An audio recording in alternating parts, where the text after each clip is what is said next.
Factory. I like it the way the factory said it should be. And there's certain cars you can plus one, but usually the plus one is because the factory already did it. But like impact bumper cars, 15 or 16-inch wheels. That's it. No 17s. And I'm not disagreeing with that, but what about ride height ride for height. you? Like So ride your height for Tortuga's not sitting at stock ride height. actually it is US. It's sitting at US ride height when fully laden, which is how it always is, which is with all of the shit in the back. Um, in I mean, sorry, in the front trunk. Let me just find a. I had posted this video of me loading the car because someone asked. We'll get to it in the questions, but That's good. basically, and I did in this video. I measured it before and after the crap. So just a quick trivia: after I loaded my frunk in my '86 backdate 911 with all the stuff that I take on rallies, how much do you think it lowered the ride height on the car? Is that with you in it too? No, no, no. Just empty without my fat ass, and then just putting stuff in there. I'd say nothing. Yeah, I'm gonna say maybe a half an inch because what you're putting in up front, this doesn't weigh all that much. Yeah, it doesn't look like it. I like the knee pad idea. That's a good one. Yes, We I've. do need before do this 500-mile drive in a 964 RS, Yep. we do need to have the conversation about like, oh, Casey, you should have brought this, other than Well, like DME relays. we're gonna talk a little bit about it on one of the questions today. We're gonna have answer the questions, but first of all, for those of you watching at home, listening wherever you get your podcast, this is Shifted Opinions, where we're not really sure, but the cars are definitely involved.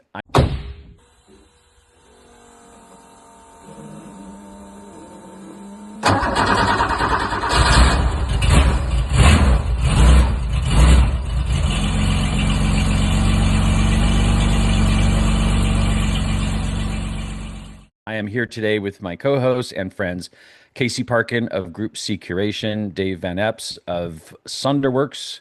So we have Hello, gentlemen. East Coast, West Coast. Um, and what we're going to be talking about today is we're going to actually pick up from our heated conversation last time, which was on what we call the emo era. And we had a question, and really the segment we didn't get to was which one would you want in terms of emo era cars? And we had a question from one of our followers, Rick Navarro.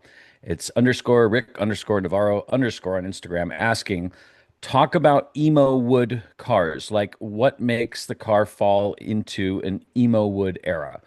And we have an emo era expert, which is Casey, self-proclaimed. He's, he is. I think the PCA will soon designate him as the emo official emo spokesperson. Well, he's the 997 guru or savant, and now it's kind of the same, isn't it? So help us understand what emo is for us ex-gen who don't get it. So emo is a genre of music. I did some deep diving. We could have called this the ska era, which probably actually the ska era would have ended a little earlier. And I was technically in a ska band. I will I can Oh, never. see I that. I own that music, and I could never put that on here. But I was in a ska band. But anyway, Wait, emo wait, music based. did you wear a trench coat?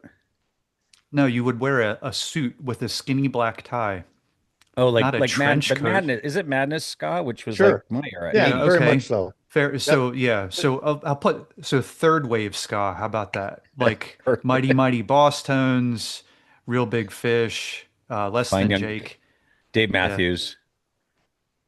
Oh man, I don't know what they taught you out in California. Anyway, emo music started kind of in the mid 90s. You could say it started earlier. There's going to be a whole bunch of back and forth about it, but I consider the beginning of emo music a band called Sunny Day Real Estate. They started in about 1994, and then we're going to carry that through, let's say 2011, 2012, where you got like kind of post emo, post hardcore bands, those sorts of things. And then everybody now is like There's a big like elder emo thing where they harken back to like Taking Back Sunday and all that stuff, which was like 2004, 2005. So really what we're talking about is for 1996, 7, we'll call it there, through, let's say, I don't know, we got to define the era. 2012?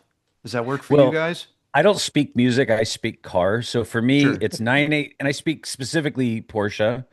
I would say 986 Boxer, the Sure. introduction when it 97. first hit our Perfect. shores, 97, Yep. to the very, very bitter end of the 997.2, which would have been 2012. That So works. It that's So it I, overlaps. It seems like kind of arbitrary, but we'll go with it. It's our definition. It's our definition. but like a 997.2 is emo era and a 991.1 is not. Be that's interesting great. to see where the actual line draws because it tends to draw on like, 2000 to 2009 or something like that, right? I mean, So but why don't who's so counting? the last we didn't get to it, but while we were talking about this emo era, we had a which one would you want, which was something maybe from this era that we thought was a little overinflated, and then maybe something that was an alternative, if you had something that was an alternative that was a little more reasonable or another option. So why don't we start with you, Dave? You've got a cool Oh, Aston Martin there on your screen. I did. I took a couple. This was a harder thing to find than I thought, and I think obviously convertibles didn't aren't normally the thing that jumps out at me. And I knew you guys were going to pick things like Porsches and BMWs, so I thought I would be somewhat contrarian and grab this 2007 Aston Martin DB9 Volante. Thank you for those Aston Martin fans out there that I'll butcher. 12-cylinder car though, 15,000 miles, nice looking machine for sure. Beautiful, great looking engine. Let me cover up. Um, 6-cylinder V12. What's not to like about that? Yep, six Interior liter. still seems to hold up pretty well in terms of appearance. It looks a little bit dated, Well, but the still nice. problem, Dave, I got to interrupt. The problem is it looks like a eunuch, like it's been neutered because there's something missing in the center console. There is, of course, A manual but transmission. Go Does back it to what the have what like center. a what are you gonna push button? get for? Say again. Does Go that have back a to push the. button gear selector? Yeah, I've driven and Oh, sold one of these, and it's like there is a button below. Oh, I think it's near the ashtray, and it's like a drive, park, reverse. I mean, kind of like 60s push button, 50s push button automatic transmissions. So go on, David. And this car did come as a manual, right? Am I not I think correct? it did, yeah. And I Okay. think there was another one that went. I was trying to keep this thing under 40 grand is where my head was in terms of trying to pick something for this particular segment. But this one went at 38 plus fees, super low miles. And even though it's an automatic, I just look at that and go, Yeah. it just seems like an awful lot of car, for the money. And I think it's a super attractive car, very nice car. I And like the coupes as well in this era. how much would this be as a manual? I think it went for like 10 grand more. I think there was one that was like 48 or something like that. I mean, how many 12-cylinder manuals are under 100 grand left? I gotta look at that just to be sure on that too, Paul, because I didn't dig in. Because I also know you can send these back to England, to Aston Martin, and have them converted. But my guess is the conversion is far more than just finding the manual. it's probably gonna I be mean, more than Well, 40 plus, grand. oh yeah. yeah, Yeah. exactly. You wouldn't it wouldn't necessarily make a ton of sense on But that don't one. you don't have to dig too far, but that's a cool choice. I've sold three or four of those cars. You know what the thing about those cars are? They almost look better. They set you up for failure in the fact that they look so good that they look great, but they drive good, and you almost are expecting great, but they are so damn pretty. And the British, boy, do they know how to skin a cow and put it on a seat. I mean, the interiors are Sure, always so absolutely. nice. Yep. Um, maintenance fear, of course, but dang, for For, 38,000, yeah, baller. fortunately, I live in a city that has, if you're living somewhere remotely, this is not the car for you. If you're not living in it near a large city with a airport hub or something like that, you better have good service around you or good independence because these cars are certainly known for being costly to fix and repair. I've had folks in central New York where I grew up who had to send their cars down to New Jersey, I think, or something to get service, which was, kind of crazy. But I always thought this was a really attractive car. It wasn't for me, this was less about um, the thrill of the drive and more the highway cruise, not unlike driving a 928 Paul, kind of the same idea. Top down car, kind of fun. Now, both of these are in the same category. So I picked the second car as well, and then I'll toss it to you guys. But the Actually, second car, just before we do the second car, can we yeah, try yeah. something new? Like go to Casey. Sure. We'll do our first Yeah, cars. absolutely. Let's do that. That's a great idea. And selfishly, he's got a B5 RS4 on his screen, which is Yes. one of my ultimate pleasures. So So, go ahead, I mean, Casey. you think about Paul, what do you think a really nice B5 RS4 stick wagon sells for? I thought they were six-figure cars. No, Um, no, sorry, just an S4, not a oh, RS4. oh, just I had an S4 B5 Avant, which is Sure. early 2000s. It was an automatic. It was my daily hauler. I would say that a good one in a good color like Nagaro, is it Nagaro blue Yeah. or the yellow, Yeah. is Emily Yellow. Yep. probably 40 grand for a really great one. Okay, so the car behind me, and this is very interesting because this is definitely fits outside of the Radwood era. The car behind me says that it had 38,000 miles on it. It bid to $69,000 on Cars and Bids, and it didn't sell. And it sold on Bring a Trailer for 40 grand. Why so cheap? That seems really cheap for an RS4. Which, by the I way, explain to people who don't speak Audi what the big difference is between the US early 2000s S4 wagon that we got and then the RS version that the rest of the world got. So the RS4 had a tweaked 2.7 liter motor by Cosworth. Basically, they did headwork. It had larger turbochargers, and if I'm not mistaken, the differentials and transmission were also beefed up. And then, of course, the most telling sign is that it has the blistered fenders, both front and rear, which is just amazing looking. But I think the big issue with this car, and if you read through the listing, it comes with looks like a little bit of baggage because the condition of it's kind of like when we talk about VDO odometers not working. Traditionally, when these cars come into the United States, they have to have different instrument clusters placed in them. The RS4 that my client owns had to have one to have it federalized. This one has a different odometer in it and gauge cluster, but it said that it only had 38,000 miles. And the interior of the car is real rough. And that I think added a lot of reluctance. I can't believe that they would have let the car go for that much money. I would think that a private sale to the right guy would have netted more than that, but I don't know. Perhaps there was just some things underneath of it that were crusty. But go ahead, Paul. No, as I say, I've learned over the years that people want a good history, not a good story. And cars like that, the guy who's going to buy that car, I mean, in your opinion, Casey, let's just say this was a no stories car, a 38, like honest to goodness, 38,000 mile car, documented whatever they did in a good color, condition was commensurate with the odometer. What should have this sold for in the right setting? 85 grand.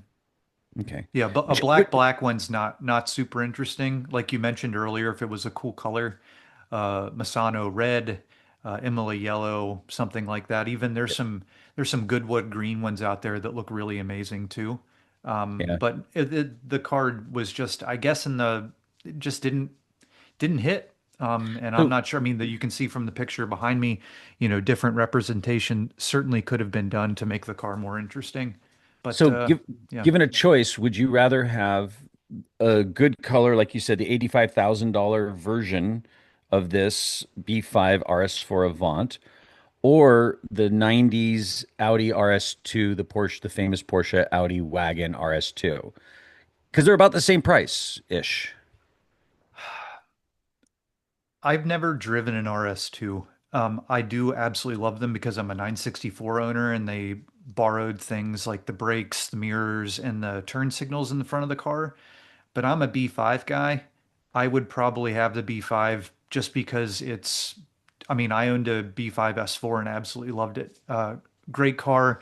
Um, Gave me PTSD from the smell of coolant. So anytime I smell coolant now, I kind of twitch. But I always loved that car. I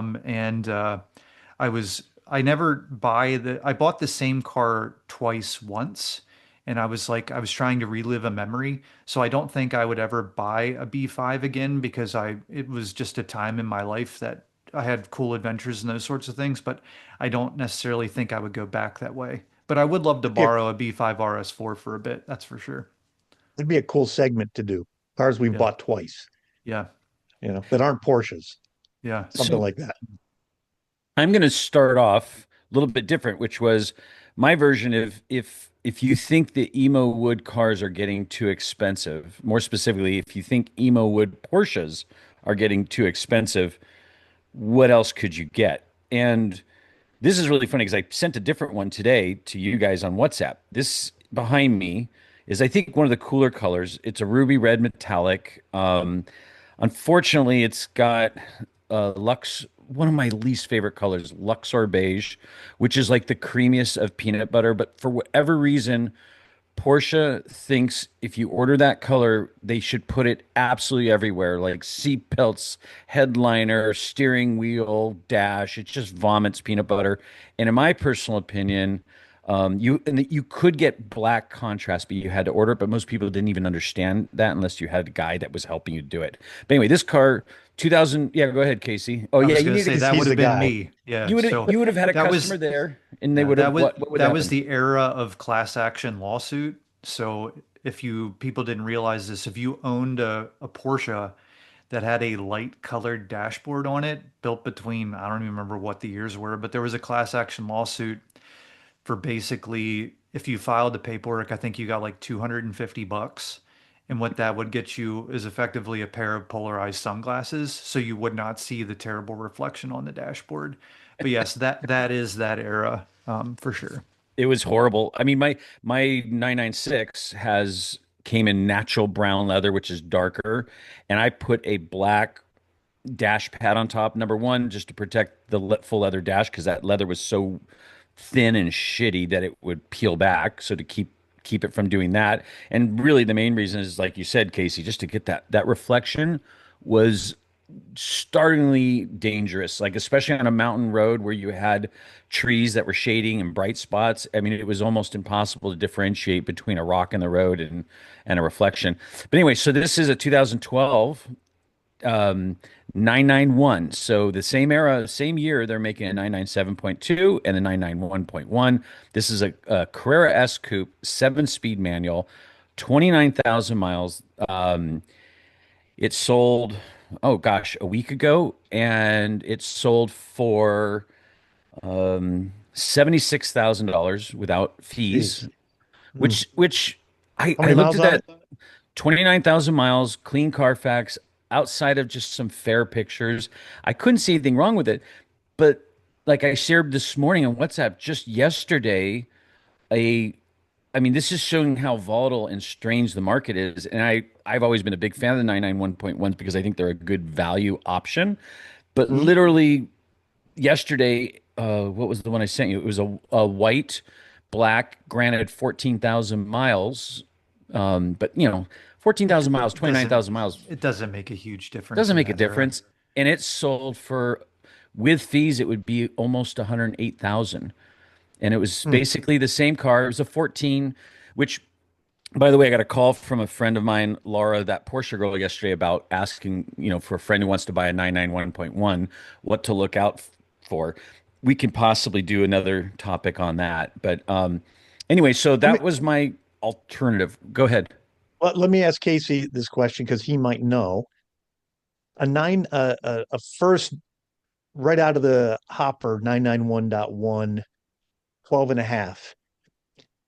If it had sport chrono package, did it come with rev matching on the automatic? because No, I I think don't that believe only that was came. till like 15 or 16 that was No, it came in at introduced. 13. So it was almost like Oh, those first few cars because I had a 13 and mine had it, which I thought was a is a fantastic feature on those cars. I really do. And then I had another car here that I was taking around for a spin around and it did not. It was a 12 and a half. So I thought that was an interesting.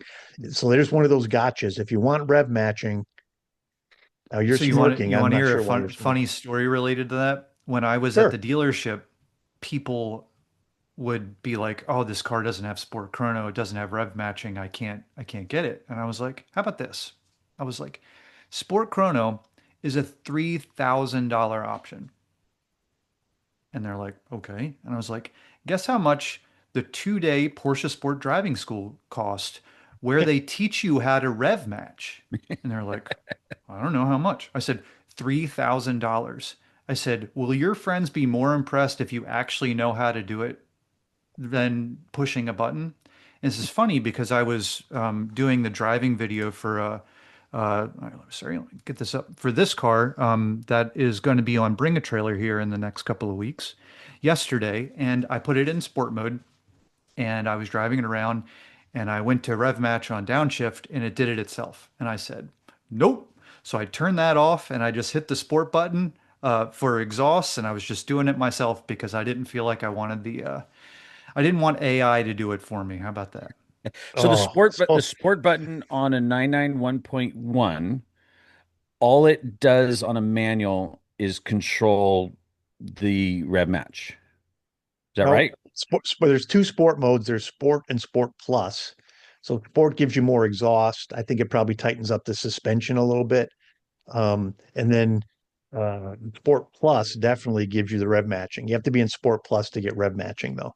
Okay. Yeah, so in a 99 that the car I drove yesterday was a second gen 911 GTS, and then that one had it on the steering wheel, and in normal sport mode on that it would rev match. And by the way, that 991.2 is my favorite steering wheel. This has got to be my least favorite steering wheel. It is so ugly. I'm Yeah. sorry. Yeah, I But Well, think there's not much yeah. on it, that's for sure. There's no features on that one. Whoever, that's a pretty strippy car. yeah. So just moving on, why don't we go to Dave, your second choice? Oh, did Casey get to pick his, or is this did he? Oh yeah, he Well, no, did. no, Of course. Sorry, he had sorry. the RS4. I had the 991.1 Core S. You had the Aston Martin. So what's your second car for I'm which going. one I'm did you going. choose? I'm going. We're going for the older set here. Boom. A So the one another. who's most follically challenged choose two convertibles. Yeah. Well, that's because when I used to have hair, it used to drive me crazy. Because you know how that goes, Paul. You're fighting those last few No. those last few follicles on your head, and you've had to glue them down to the top of your head to make your hair look kind of decent, and then suddenly you get into convertible, one gust of wind, and boom, you look like Jimmy Neutron. Yeah. So obviously once you go, this is liberating right here. This is you can get all the convertible action you want with this kind of hairdo. So this is an '07 Continental GTC 12 cylinder, another fine. Look at the size of this little beastie. That is one heck of a car, right? It's one heck of a motor right there. Now, would I want to fix it? Would I want to pay to fix it? Would I want to do anything? Of course I would not. But look at that interior. Oh my God. Now, I'm Is sure that that a some of our bowling alley listeners, on the dashboard? well, it could be. It looks like those bar shuffleboards. It does. Just need some dust There's on it. nothing. I mean, come on. You've sat in these cars. I've Oh, sat they're in these great. cars. The coach work and the interior and so on is just off the chain. I don't know if I could personally be seen in one of these things. It's a little on the Oh, garish side for sure you me. could, Dave. Well, I could, but maybe a few years from now, when if I'm living down in Palm Springs or excuse me, Palm Palm Beach or Beach. someplace like that. But this one went for 38,000 miles. Excuse me, $30,000 with 55,000 miles on it. I think it's kind of cool. I mean, How it's much one of would it those. be? How much would it be with the hardtop if it was the coupe? Which, by the way, I Um, think the Continental GT is so pretty and it's such a cool car with the coupe. I don't know. I don't have one. I don't have one handy. My guess I is it's going to wonder. be. I bet you these trade about the same because Wow. guys that drive these cars do like that. Have themselves shown about, and they like having the top down. So that's kind of a. I bet you it's I, a push on a I car like I this. feel like you need to wear a lot of gold while you drive that car. You got to have a Yes, fat indeed. gold Rolex just dangling on your arm out the door. I Elbows mean, out come for on, sure. what did one of these cars sell for new? They're What like are we talking? 200, 250? 150, 200 grand new, I Back in think. the day? Yeah. Yep. That's a lot of car. It's kind of cool. And one day we'll get to the story where I outdrifted a Bentley factory Le Mans driver at a test day in Palm Springs in the early 2000s when they were debating if they should make the Continental GT into a convertible. So stay tuned for that. Okay, That'll be a there you future go. There's a topic. tease for you. Yeah. All right. So, Casey, what was your second car? So we're going to Oh, stick with Audis and stick he's with Audi man wagons. today. So we've been having this discussion about daily drivers, and thank you everyone for your suggestions that you wrote in. I appreciate that. Number of people said Volkswagen GTI. I already own a Volkswagen GTI. Well, technically, my wife owns a Volkswagen GTI, and I am not comfortable owning two of the same car. If I was, I would buy a Spectrum, probably some sort of green Golf R, but that is unfortunately not an option. Casey, Paul? I've been fascinated with the Spectrum part. I haven't done a deep dive because I know that if I do, I'll want one, and it's just that's my way of abstinence of avoiding buying a car. But what was the Spectrum era of the Volkswagen GTIs? What was that about? I think it was like 2017, 18, or 19, something like that. Volkswagen offered well, it was kind of like a paint to sample program where they offered, I think, 30 or 40 different colors, and all of the hits, Porsche Irish Green, Nagaro Blue, Jazz Blue, Ginster Yellow, like all the cool Volkswagen Audi kind of historical colors. And there was not Was a it huge take expensive? rate, three Was grand. it, and it wasn't a big take rate. Wasn't a big So, take so rate. Like I think that I don't believe there was a limited number of them. I joined the Spectrum Facebook group, which is probably Ooh. on the Spectrum. But it is, I mean that, I don't mean that mean, sorry. Somebody bleep But that I out. got it. Sorry, Anyway, but I'm not laughing. I'm laughing it with was, you, not at you. it was very, because I just wanted to see the different cars in different colors. And Yeah. every once in a while, one pops up on Bring a Trailer and it goes for probably 10 or 12 grand more than a comparable Well, Golf R of that era. I mean, it's kind of a human nature thing. We all scream, "Hey, I want to be different," as long as I conform. Like we don't like perfect example in the Porsche world when the 991.1 GT3 came out, no manual transmission. You would have, I mean, it was just heresy. People screaming. And I remember my friend who works at Porsche in a very German way. He's like, "Why would you want that? This is better. This is faster. You're buying this car to go faster. Why would you have something?" So then the 911R comes out, and then if you remember the 981 Spiders and GT4s, the prices went crazy because that was the only way to get a GT Motorsport engine 6-speed manual car. And then they go, hey, we're going to offer the Touring in a 991.2.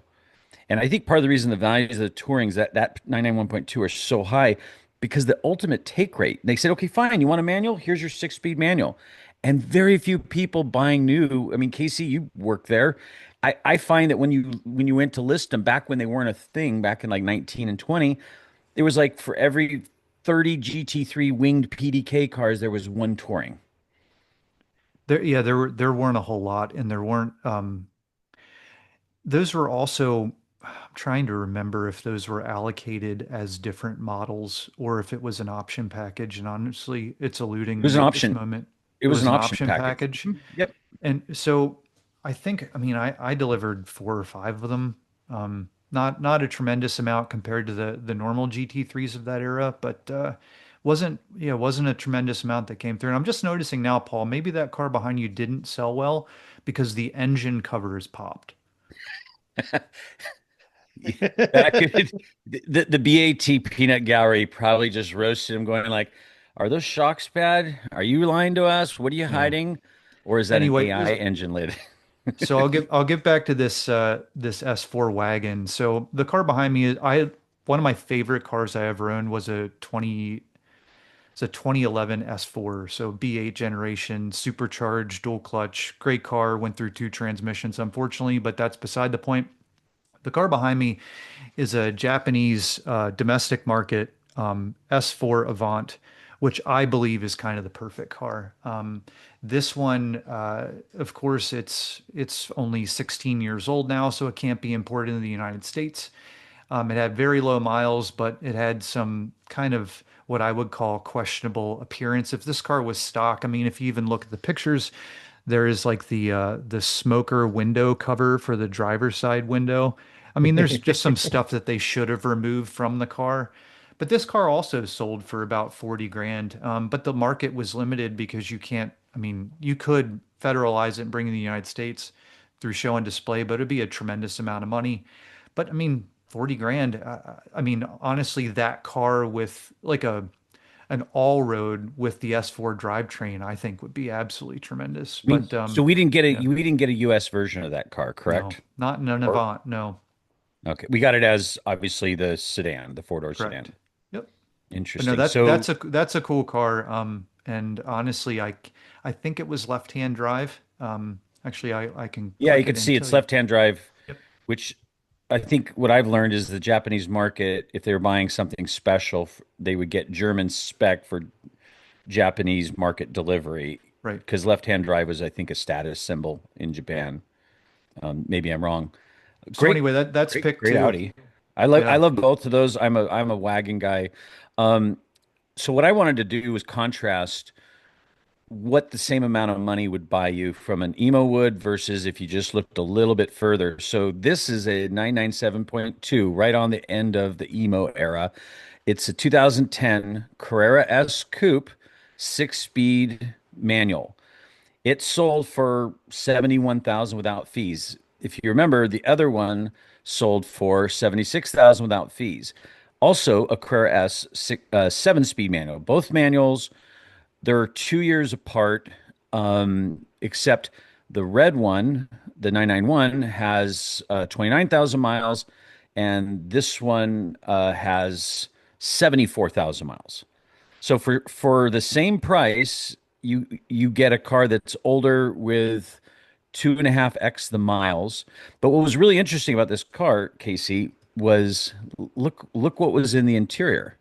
Ooh Yeah, la you could la. So sell those for Yeah, $15,000 and put some 15,000. normal yeah. seats. So this car has, which is so weird. It's kind of what I would call a pedestrian spec. Not a lot of great options. It's Atlas, I think Atlas gray. It looks That looks like Meteor from here. meteor. Atlas would be Oh dark yeah, let with me some see. blue in No, it. no, you're right. Atlas is a cool color. You're right. Look at that. I don't contradict the Porsche expert. Meteor gray metallic, black, Sport 997 at Chrono. least. Um, It's it got the was best wheels too. XR wheels are dope. That was the only yeah, way they to get kind of 305s in the back of that car. but this car was ordered with those sports seats, and there was so much banter about, like, no, those were GT3, and people don't realize I've seen a couple of these cars, and here's the dilemma: is the most of the people who want to buy this car aren't really into those carbon buckets. But if you take them out and sell them, are you killing something because you're taking out something on the spec sheet?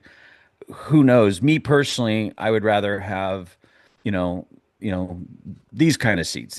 I mean, 18-way adaptive sports seats are, oh, They're great. they're so good. So anyway, this was kind of my dilemma was which do you buy? They're basically the same price. You get a 991, you get basically the same card. One's a little bit newer, and it's got less than 2.5 times the miles. Well, 29,000 miles versus 78,000 miles or whatever, 74,000 miles. Casey, which of my two would you pick? So I really don't like Ruby Red and I really don't like Lux or beige? Luxor Beige. I would buy, even all things considered, the 991s are great cars. I will go on the record as saying yesterday with this black GTS, I did have the opportunity to take it for a rip, and it is of course a stick. And I've shit all over seven-speed manual transmissions and 991s, and I'm happy to tell people when I am wrong. And yesterday, when I drove that GTS, it was awesome. It was great. It's been a while since I've driven a 991 with a seven speed. I drive six speed 991s all the time and like 911Rs and such. But this car, Just it slide that really in there. worked. But I would still take the 997.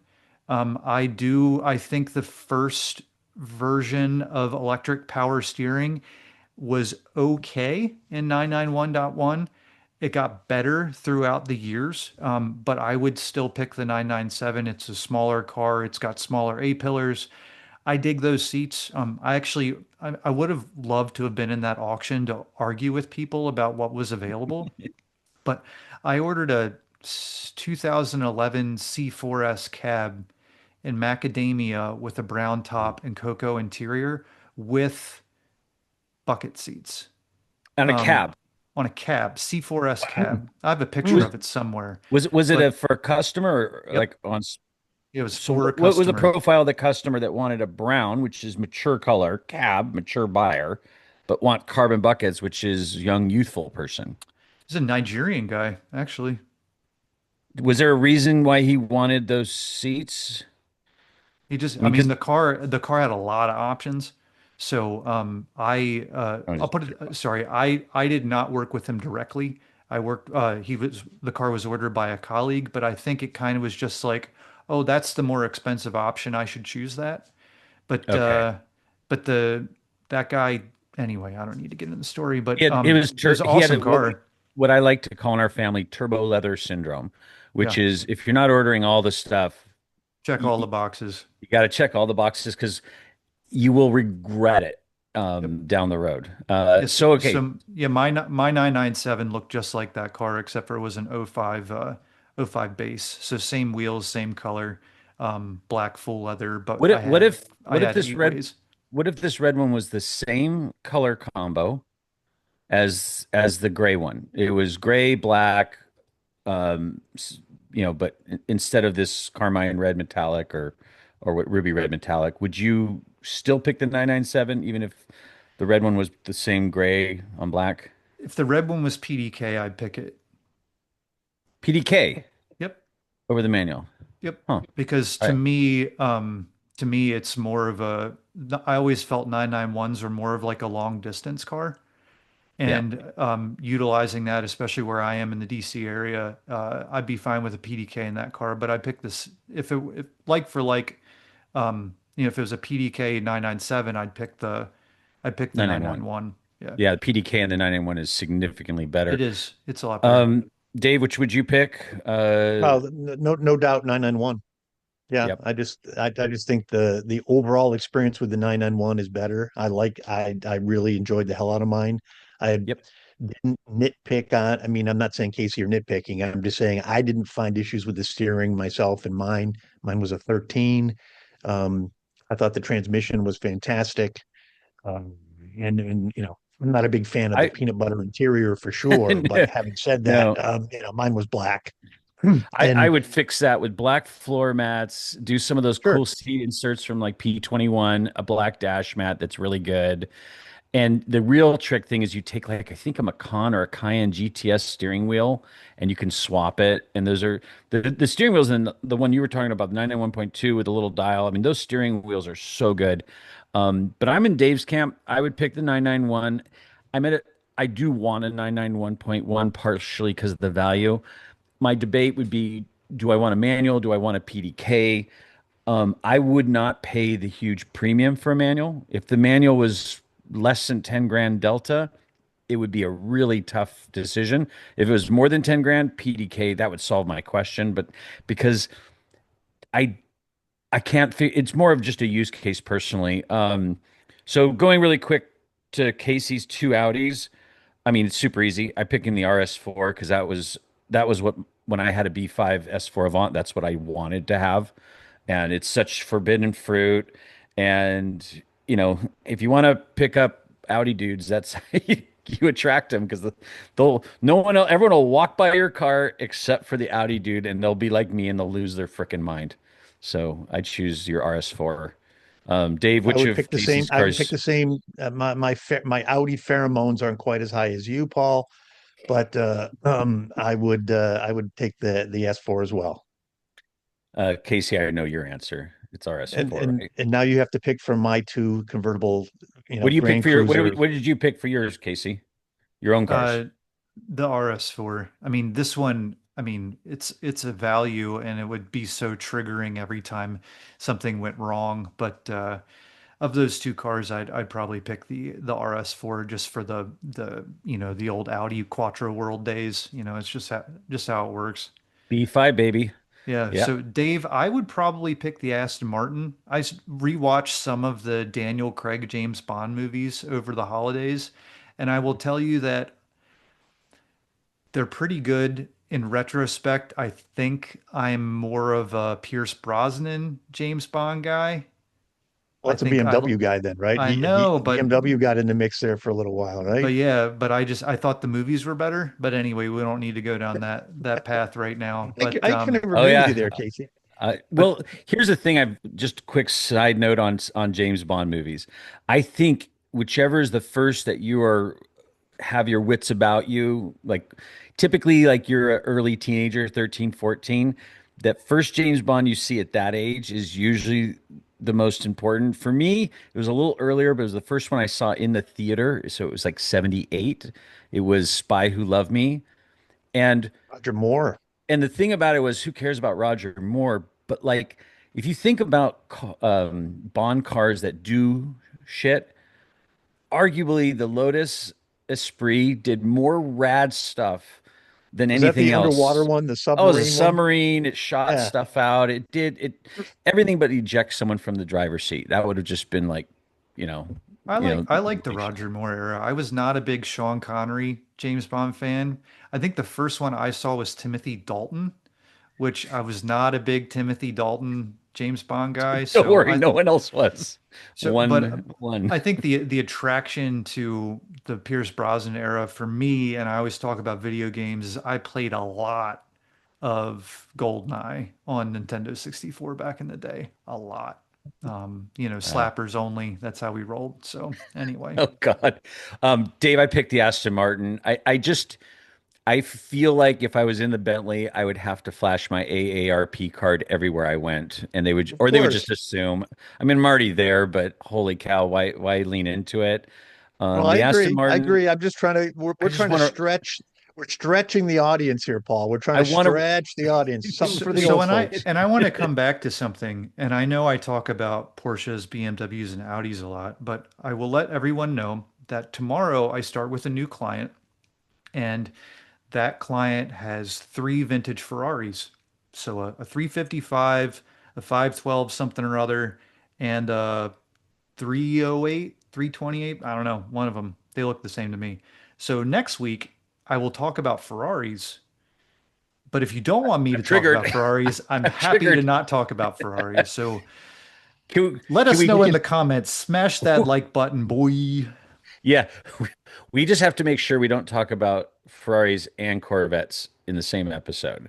Oh, Definitely and not. how about spikers? I'm going to become very familiar with spikers here Oh, coming that up. I'm Ooh, interested. I'm very, very yes. interested at. There's a niche market. That would be an emo era car, right? Weren't those like Yeah, early 2007, 2000s. 2008? I mean, Oh, get I ready. distinctly Get ready, remember. everybody. It's coming. Yeah, Spiker Radio. Anyway, guys, we're gonna move up to, instead of me time, which I feel like that's what we're always doing. We're gonna do listener questions. We got some really great questions. We'll go through as many of these as we can. The first question was from Jeff Burks. And by the way, if you want to ask us questions, there's a bunch of different ways. You can go onto YouTube, see the video, comment on our video. We'll look at those. You can go to our Instagram, Shifted Opinions, and ask questions there each week for the show. I'll try to, the day before, put a post to remind you to ask us some questions. Or you can go to shiftedopinions.com, which we got a lot of those, where you can actually go in there and ask a question, which is where Jeff Burks reached out. He said, "Hey, glad that you are all back together. One thing I like to learn about, and you can help, is appropriate brake upgrades on an air-cooled 911. Common perception is that more horsepower requires more brake, but I've heard massive car and contact patch of tire are better determinants of brake and rotor size. Also need to take unsprung weight and use of car, road versus track, which requires more of a heat sink. Factor in as well. Would be good to know what to consider when upgrading on F and G body cars. So that's long hood, early 911s, 64, carrying all the way through 89. Torsion bar 911s. Thanks and congrats on the new forum. P.S. I had reached out and asked Jeff, what specifically his car was. It's an F body, so that's 69, to 73, long wheelbase, 2.8 liter engine, car weighs 2,300 pounds, 100-liter fuel tank, 185, 215 tires, which sounds like an RS type body. Anyway, so Casey, do you want, or let's start with Dave. Dave, do you want to comment on what you Well, think I'm curious. Jeff I'm needs for curious as to brakes? what you guys think on this. And I think there was the tease on that question, which was interesting, is it's all weight, it's the key question is use. Because I have an 80SC. It's not a long hood, obviously, but a long hood car is a lighter car, typically a little bit more nimble car. But I don't have anything but the stock setup on the front of my car.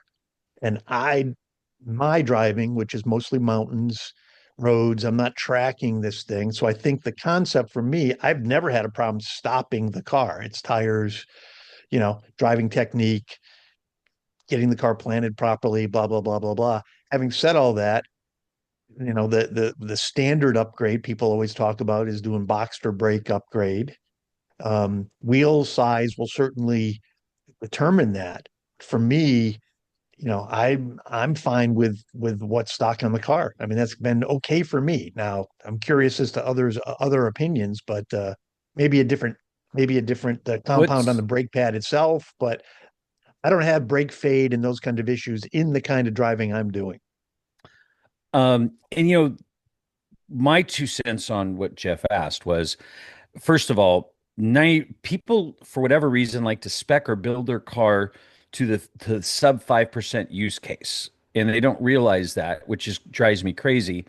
What you do is you build to the 95% use case, which is most likely for a long hood on the street, maybe back road drives, maybe going on a long road trip, going to Hill Country Rally or something, and you don't want to compromise that.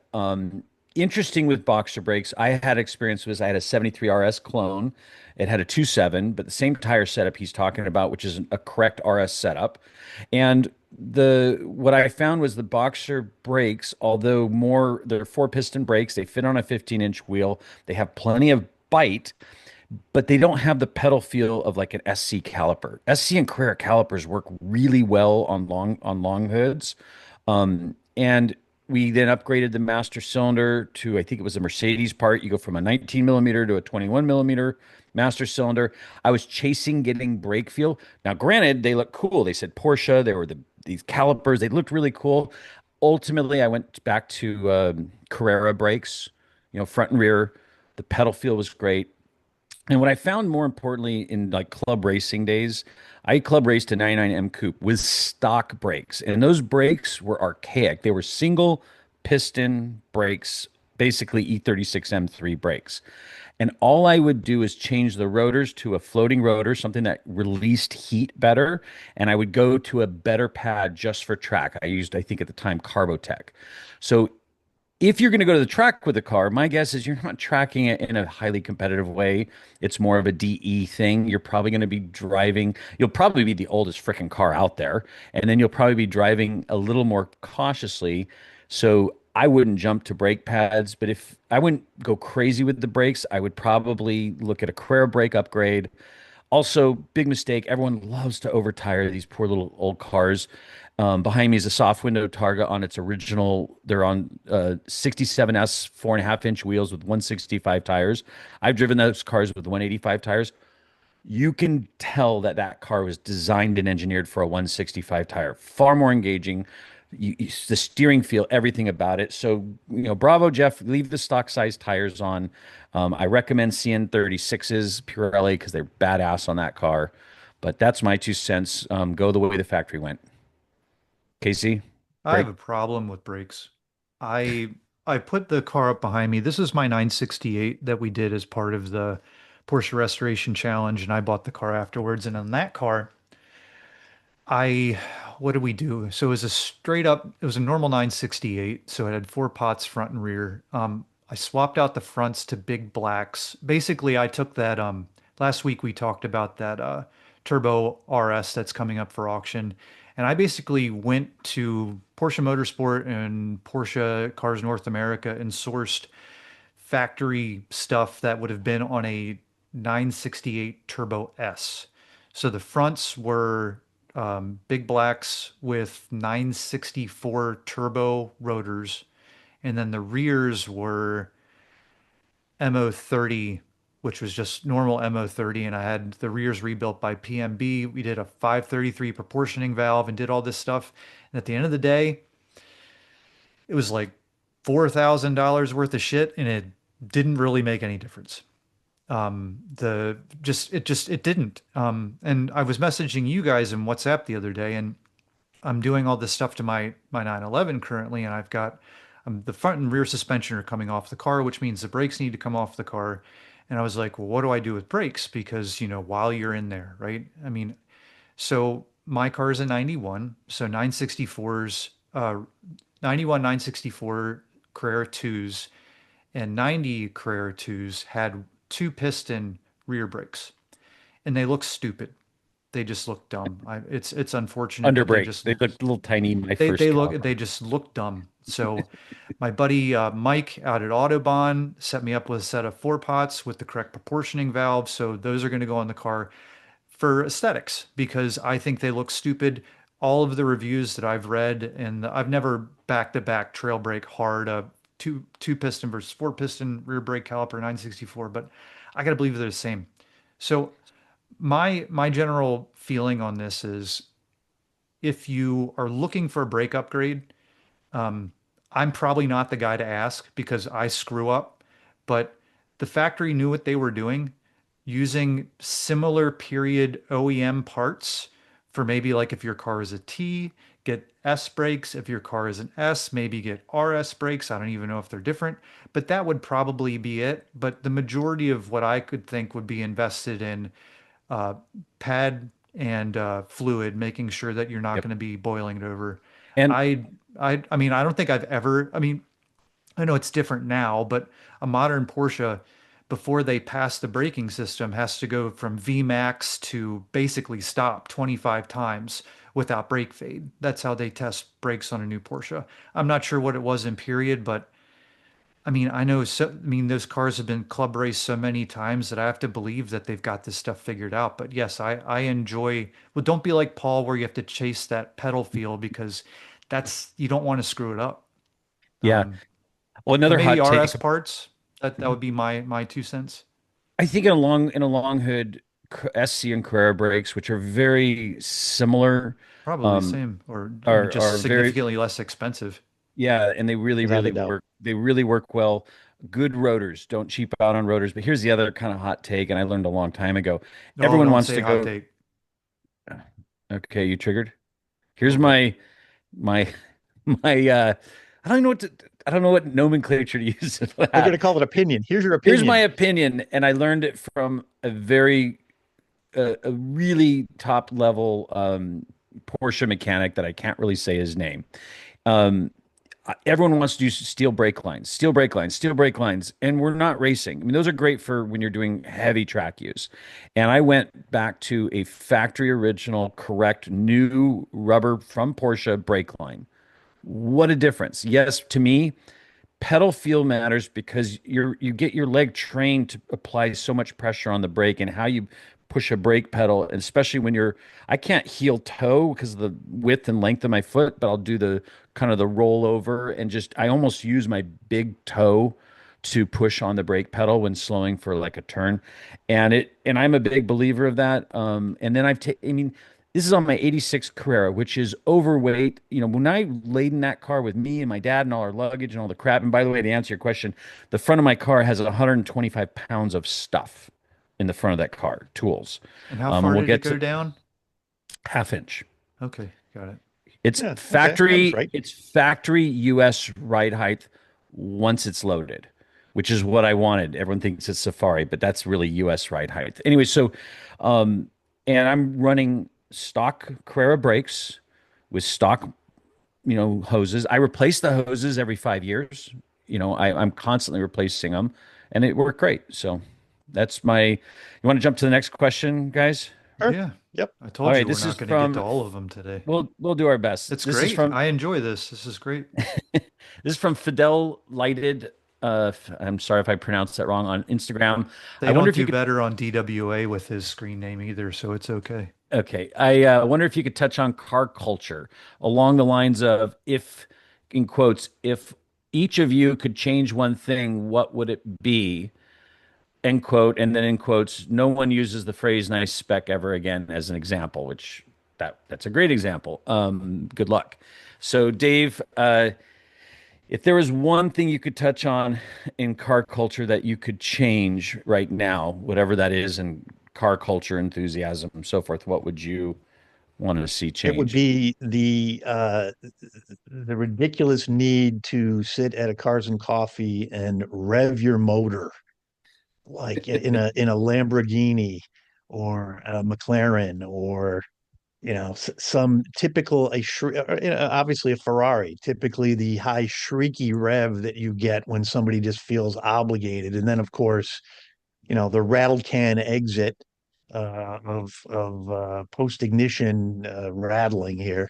All that, the gurgle tune, I don't mind. I kind of like a gurgle tune on a 911. I don't like it on a lot of other cars. So for me, it's more of a unnecessary noise. That's what I'll call mine. I mean, I like the sound of a nice V8. I like the sound of an air-cooled engine. I like the sound of a lot of that stuff, but I don't need somebody shoving it down my throat when I'm sitting there trying to talk to somebody at a Cars and Coffee. There's mine. Fair point. Fair point. Casey, what do you got? I have a buddy of mine just bought a 16 911R and it had 970 miles on it. And the guy likes to drive. And I said, you know, you can't drive that car, right? And he's like, what do you mean? I was like, well, you're at this point where if you go over 1,000 miles, you paid a premium for the car to have 970 miles. So if you go over 1,000 miles, it's a different car. And I was like, you should sell that and buy a car with 8,000 miles on it so you can really go drive it and enjoy it. So I look after a bunch of cars with delivery miles on them that are 10, 15, 20 years old. And it bums me out when people have these commodity type vehicles where they treat it as appreciating assets, kind of like artwork, and they can't be used. I mean, I understand that there are museum cars out there if you like the Paul Zuckerman thing of buying super low mile cars because they want to experience what the car was like when it was new. Like that's awesome that people do that, but a lot of the people that I encounter don't. They buy them and then they just sit there like the F40 that I look after, right? It's a really cool car. It's got, I don't know, 3,000 miles, something like that on it, but it's on original tires. Yeah. Can't drive the car.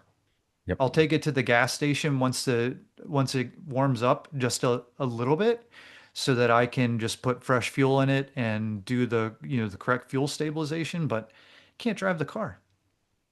Yeah, I mean, to dovetail on what you said, Casey, to me, that drives me crazy and really kind of tied into that, the whole GT3 culture, which really the 996 GT3 seems to be the only era that's immune to it because it's kind of the redheaded stepchild. But when you get any GT3 newer, it is handcuffed to the odometer and to the paint, originality paint. So you've got this car that's meant for all these great experiences, and everything that car is meant for, you can't use it for, and only you can use it for is the thing that it's the worst at. And it was really refreshing when I went to Germany to see the Nürburgring with all of these new STs, GT3RSs like yours, Dave, Manthey editions. Um, and not only were they out on the Nürburgring doing what they were designed to do, when they came back in, I'm checking around. I didn't see one car with PPF. I know people love PPF, but like, so I'm kind of triggered, Casey, by some of this stuff because my version of the answer to that question was kind of like yours.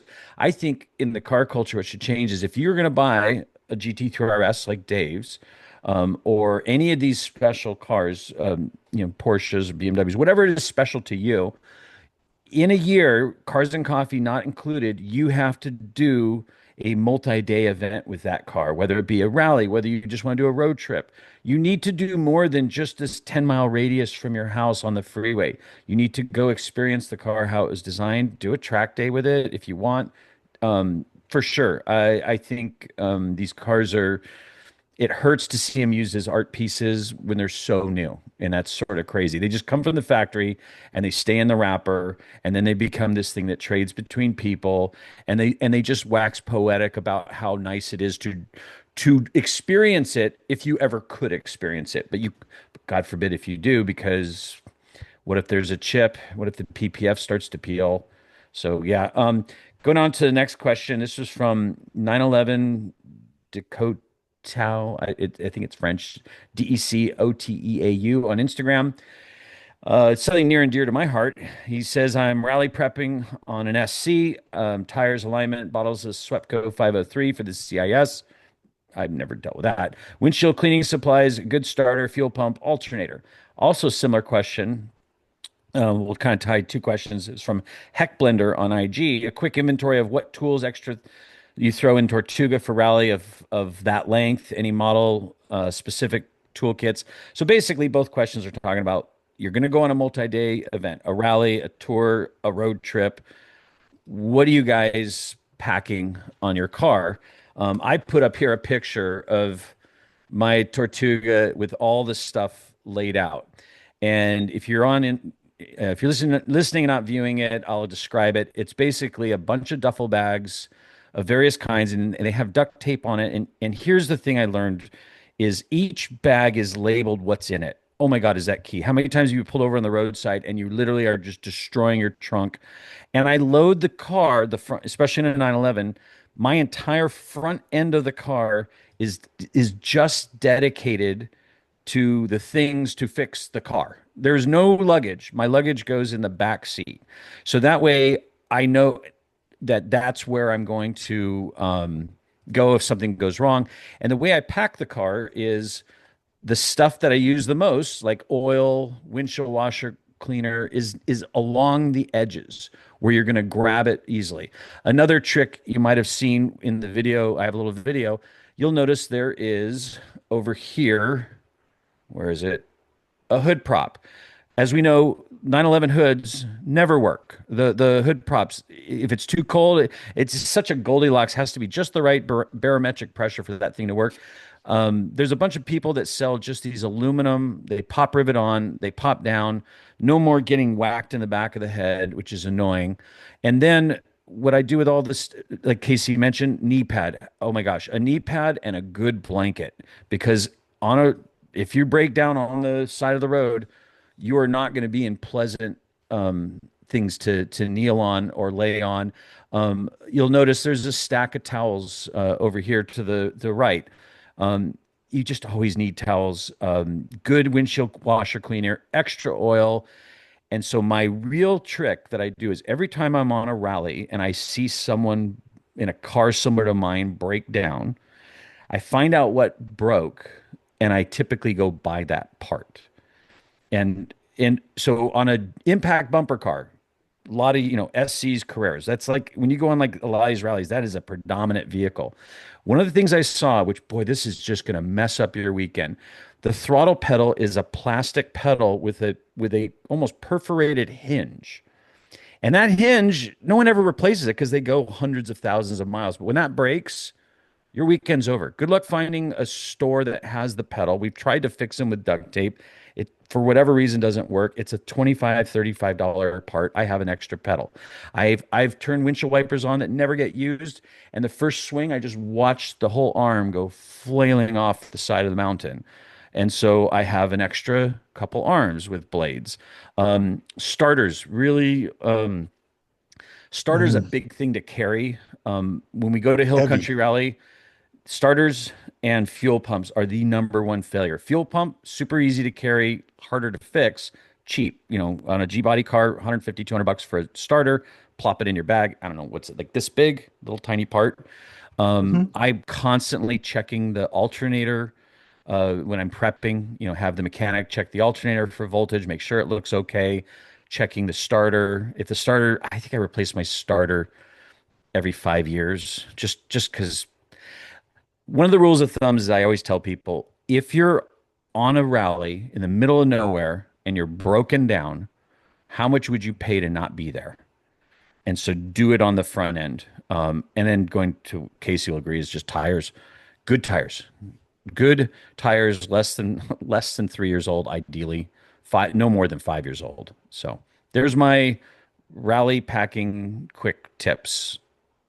Any How about the prep for the car itself? So I would say if you haven't done it anytime recently, definitely get a brake fluid flush. If it has been, more than a year, year and a half, I've seen them come in where, they pick up moisture, and that's really what it is. They pick up the moisture, and you'll find a reservoir that actually might be um, looks over full, and or it's going to be tainted or tinted. Sometimes you'll get algae in it and so on. So I've actually seen that as well. It makes a big difference, certainly in terms of both brake feel, effectiveness, and that sort of stuff. I can't say, Paul, that I bring as much stuff as you on a rally. I mean, if I think about the key things that you really want to have, some kind of, inflation tool of some kind, right? An air pump, whether it's, likely not the one that came with the car. There's a bunch of very inexpensive battery operated things that you can get from Ryobi or some of the other. Those are a little bit handier to have than the ones that are plugging into the cigarette lighter and so on. So those are quick and easy to adjust tire pressures depending on where you're driving, how aggressively you're driving. Clearly, all the wipe down. I'm just thinking myself about what I use, you know, it, Mhm. and obviously I'd prefer not to be under the car myself ever. But Yeah. if you are, you need to have a good set of metric tools, at least the basics, your basic size wrenches, and there's plenty of kits like that out there. I mean, there's plenty of stuff you can buy. You don't And need to buy some special set of tools. and Dave, you need one obscenely large crescent wrench Oh yeah, because you know sure. what that's for? So no matter what is going on with your car and you need help, you park, you pop the deck lid, you pull out the crescent wrench, the obscenely large crescent wrench, approach the rear of the car, and I promise you there is a mechanic in the group who will freak the shit out and go, "What are you doing?" And they will come fix your car for you. That's Oh it. man. Go. So you just have to look like you're clueless. You look, I have learned to get everything to make the person helping me fix my car as comfortable as possible with all the right tools. I hydrate them, I dab their forehead, they've got a knee pad. I want them to be highly comfortable with the right tools, and that's why I have so much shit in the front. What's the only Paul, thing? What's taking you off the road? What if all the rallies that you do, have you ever been like you had to get towed back?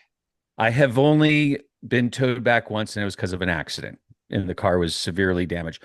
Snapped the left rear aluminum trailing arm. Oh, yeah, that's a good little pop. Yeah, Yeah. yeah, and that was undrivable because now the axle was no longer in the transmission. Yeah, that was a fun one. But no, I go nuts with 370 some thousand miles on the car. I am constantly servicing. It's at the shop right now, getting everything ready for hill country. He just sends something that, hey, this mass air thing looks like we've adjusted it, but I don't know if it's ever been replaced. And I'm like, now that you mention it, we have to replace it because we're going to go 1,700 miles out to Texas, another 400 miles of driving there. It's going to be a 2,000-mile weekend. We are flying back and shipping the car back, and I need. What people don't understand is how much time and energy it takes to set aside time to go on a trip like this, and to spend any of it fixing your car is such a huge loss that you don't get back. And as you get older, you start realizing the time you set aside to do the things you want to do is so valuable, and you want to enjoy it. You don't want to be under the car. You don't want and I don't want anyone else to be under the car. And knock on wood, it rarely happens because I go nuts on pre and post repairs. That car comes back to list. My dad's in the car making a list of all the things that wasn't quite happy with, and boom, it goes right back to the shop and fixes that. Not wait till the next rally and scramble to do it. And by the way, I give my mechanic a month to do it. I get it back. I do a drive. I mean, I'll put on 500 miles on that car before I go to Hill Country after the service, just to make sure. And I see a lot of people just show up on the rally like I look at their tires, they're like one of them's corded before they started. I mean, did you not look, or we had one guy in a rally, he bought a 89 Speedster off Bring a Trailer, got it delivered. He had 2 weeks, didn't do anything, took it on the rally. nearly destroyed this beautiful 89 Speedster, just so close to really tank slapping a side of a mountain with it. Turns out the tire pressure, he didn't even check tire pressures. The car should be 29 front, 36 rear, somewhere around there. It was like one was 10, one was 18. I think there was Oof. one over 20. And I was like, dude.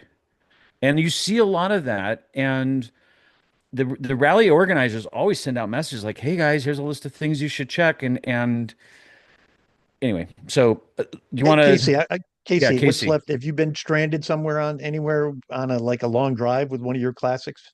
Normally I get stranded in my driveway. So it never makes it to the event.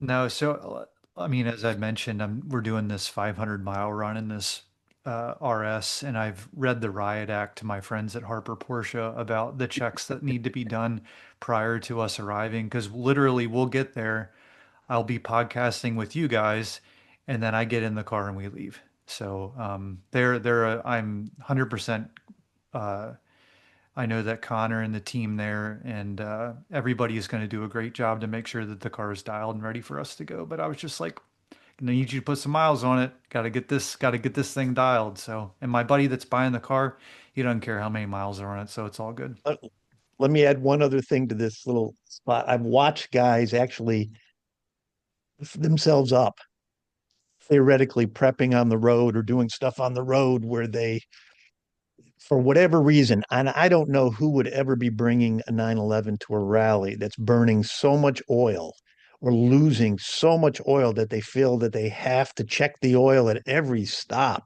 on the drive.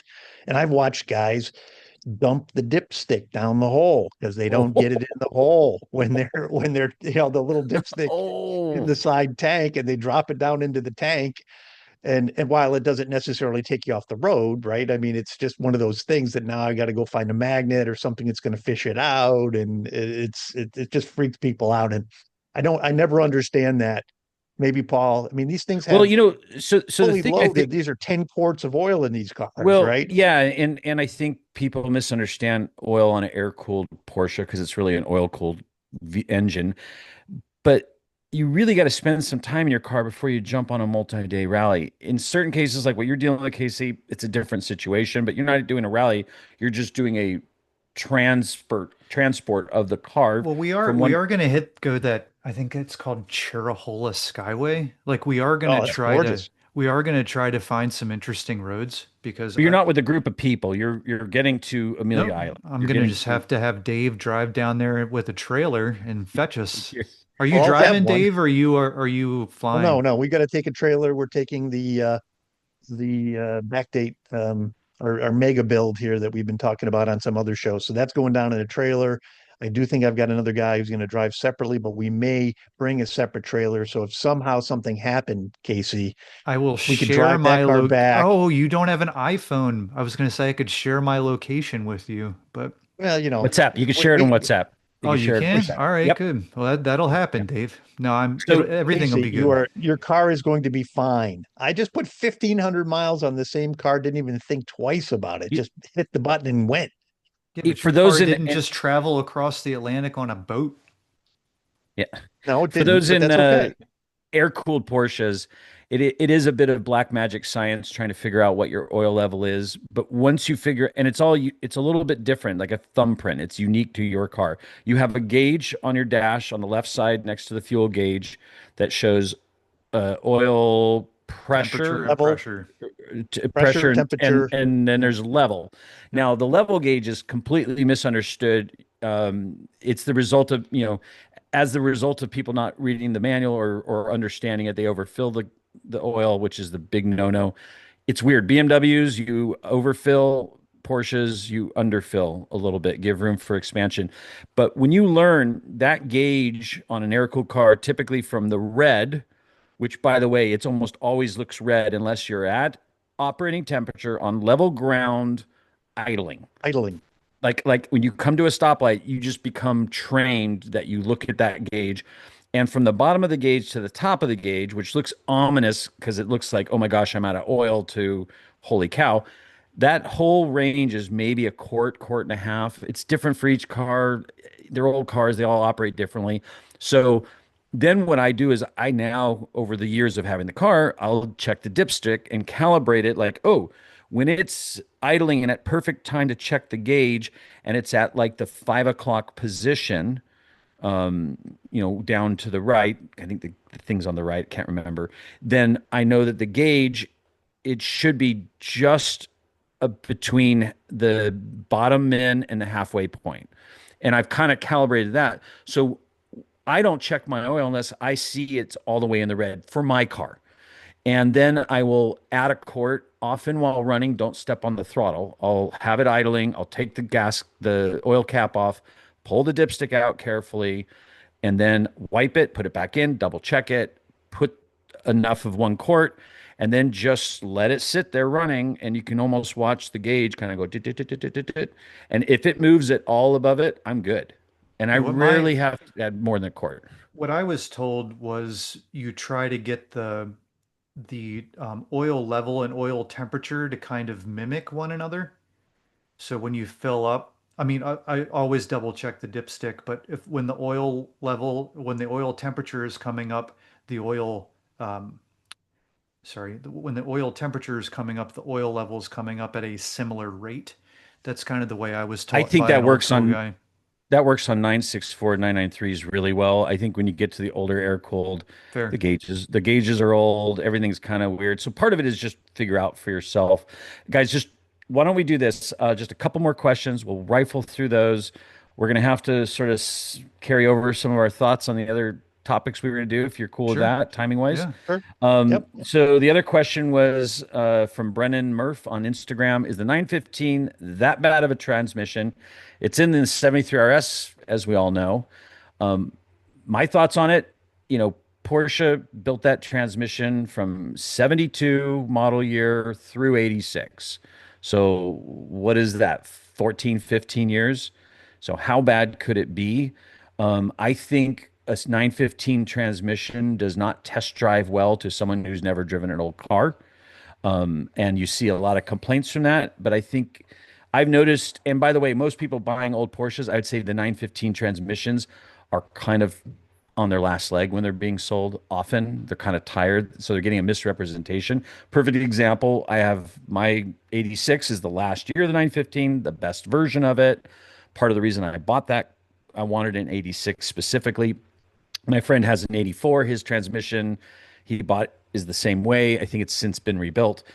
But he drove my car on a rally just going to dinner, and he was shocked at how good the transmission was. And by the way, I do have an aftermarket shifter. I'm not big into short shifters, especially on 915s. I have one that just raises the shift knob closer to the steering wheel so I don't have to hurt my shoulder leaning over. But I think 915 transmissions force you to be a better driver. I don't think they're bad. I think they're actually, to me, far more interesting than a G50. Do you know what newish Resto Mod 911 has a 915 transmission in it that you wouldn't guess? Newish, not a Gunther Works. I have a Tuttle. Dave? Tuttle. No. 911, Well, it could be. There you go. 911K has a 915 in it. And I was talking to my buddy who was looking at the car and he said 915s weigh so much less than G50s that it was a no-brainer to put it in the car. Yep. I And think I by they're the have great way, when zero they're issue. great when they're sorted. and The by the way, my 273 RSs I drive, both are awesome. the 915 transmission in my car, when we opened it up to rebuild it, it had 290,000 miles on the transmission, had never been opened before. And all that was the guy who owned it was from Maryland, and he obviously drove well. The only thing it needed was synchros, and one bearing was showing some wear. We replaced all the bearings. The gear set was fine. It's not a non-limited slip. It was, and we put it back together. And yeah, it's. I love that transmission. And in fact, to your point, I think everyone raves about the G50. They're 2x the price to fix. And now that they're 40-year-old transmissions, guess what? They're not as reliable as people said they are because they're old parts.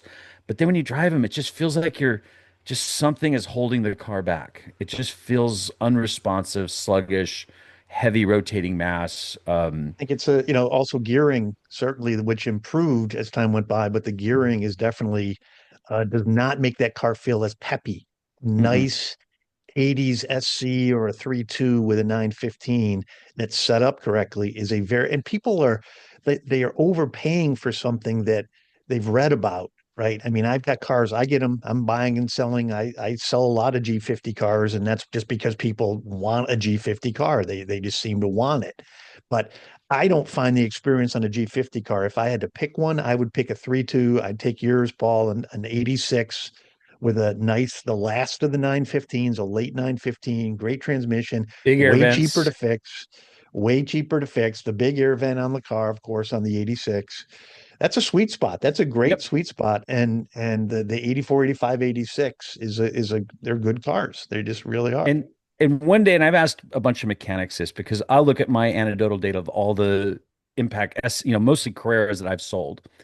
And I have this feeling in KC, in 80s, in late 80s, Porsche started their austerity program. They were going out of business. They realized there was financial woes. And I think in the G50 era Carreras, which was a car that was never slated to be going that far, it was supposed to end a production cycle earlier. I think they had to cut a lot of corners because they were running out of money. And I have looked at just my own anecdotal data of probably selling 300 84 to 89 Carreras. And in my data, the G50 Carreras, especially the 87s and 88s, needed an engine rebuild, usually rings and valve guides, about 30% sooner than an 84 to 86 Carrera. And I don't know if you've seen anything, but I've asked mechanics and I've seen like, they were, Molly couldn't provide them with pistons and cylinders. I think they were afraid weren't going to get paid. So they had Schmidt pistons and cylinders that they used in the late G50s and some of the cars, which I know mechanics affectionately call shit pistons and cylinders. I just see that there may be some mechanics, if you're listening, just message us, let us know in the comments, have you seen this too? Were the G50 Carreras mechanically not as robust as everyone thinks they really are? Kind of skipping to the last question from 911 Fook RS on Instagram. What's your take on the recent skyrocket prices with the 997s, whether it's a GTS, or GT3 slash RS? Do you see them ever coming back down anytime soon? My answer is no. Casey? Nope. Nope. Not the Dave? end, Not end of not an not in era. this. Well, it's the cycle. This is the cycle we're in right now. So this particular age group, this particular cycle, maybe 10 years from now, as the cycle evolves or something, then maybe It'll be more. this is the I hotness. think in 30 years they will go flat, and basically the cost of the dollar and inflation will make them look like they went down, but they will actually just stay at the same price. And if you look historically, you can see that with long hoods, the next era is going to be, it's hard to say the impact bumper because the impact bumper cars can be made into so many different things. I think the impact bumper cars are always going to be strong because everyone's going to build hot rods out of them. And hot rods are the way to sort of stay immune from that. I don't, I can't picture 997 GT3 RS as ever being built into hot rods. I think a GT3, 996, 997 GT3s will go flat.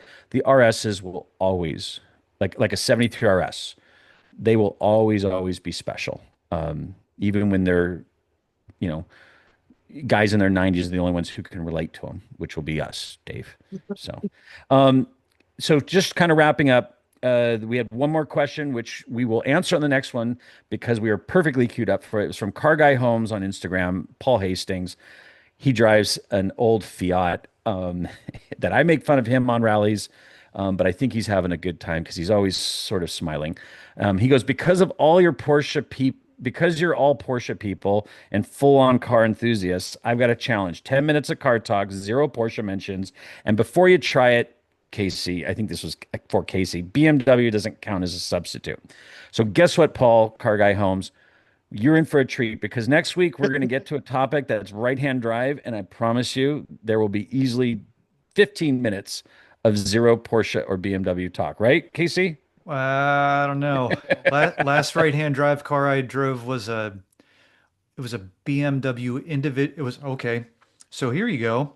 Here is not a hot take. I got a mad email about my E36 hate that Paul forwarded me. I do not hate E36s, but compared to E46s and E92s, I do not believe they are the best car.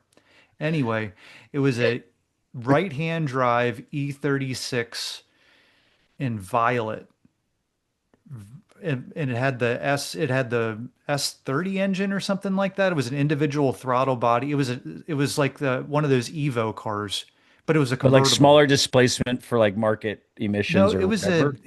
anyway, sorry, it was a right-hand drive BMW. Too long didn't read. But I will not talk about that car when we discuss that.